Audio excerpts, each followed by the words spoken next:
प्राचीन समय में विद्यार्थी गुरुकुल में ही पढ़ते थे। बच्चे को शिक्षा ग्रहण कराने के लिए गुरुकुल में भेजा गया।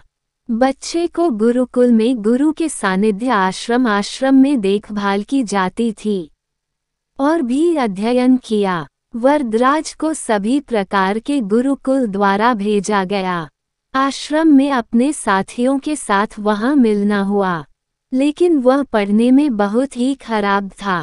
गुरुजी की कोई भी बात उनकी बहुत कम समझ में आती थी। इस कारण सभी के बीच वह उपहास का कारण बनता है। उसके सभी दोस्त अगली कक्षा में चले गए, लेकिन वे आगे नहीं बढ़े।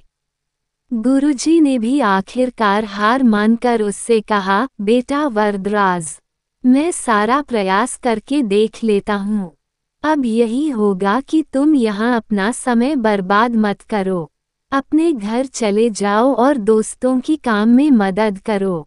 वरदराज ने भी सोचा था कि शायद विद्या मेरी किस्मत में नहीं है, और भारी मन गुरुकुल से घर के लिए निकल गया। 2 का समय था। रास्ते में उसे प्यास लग गई।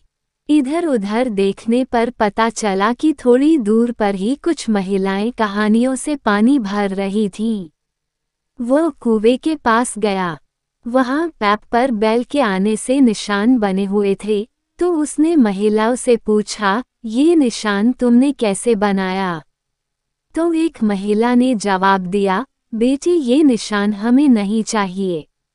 ये तो पानी खींचते समय इस कोमल भालू के बार बार आने से ठोस पत्थर पर भी ऐसे निशान बन गए। वरदराज सोच में पड़ गया। उन्होंने विचार किया कि जब एक कोमल से भालू के बार बार आने से एक ठोस पत्थर पर गहरा निशान बन सकता है, तो निरंतर अभ्यास से विद्या ग्रहण क्यों नहीं कर सकते। वरदराज पूरे उत्साह के साथ वापस गुरुकुल आए और काफी कड़ी मेहनत की। गुरुजी ने भी दी खुशी, उत्साहवर्धक सहायता। कुछ ही प्राचीन बाद यही मंदबुद्धि बालक वरदराज आगे आश्रम संस्कृत व्याकरण का महान विद्वान बना, जो लघुसिद्धा बासौमुदी, रशीदसिद्धा बासौमुदी, सारसिद्धा बासौमुदी, गीर्वाणपद मंजरी की रचना की। शिक्षा, नैतिक, दोस्तों, अभ्यास की शक्ति का तो कहना ही क्या है। यह आपका हर सपने को पूरा करेगा।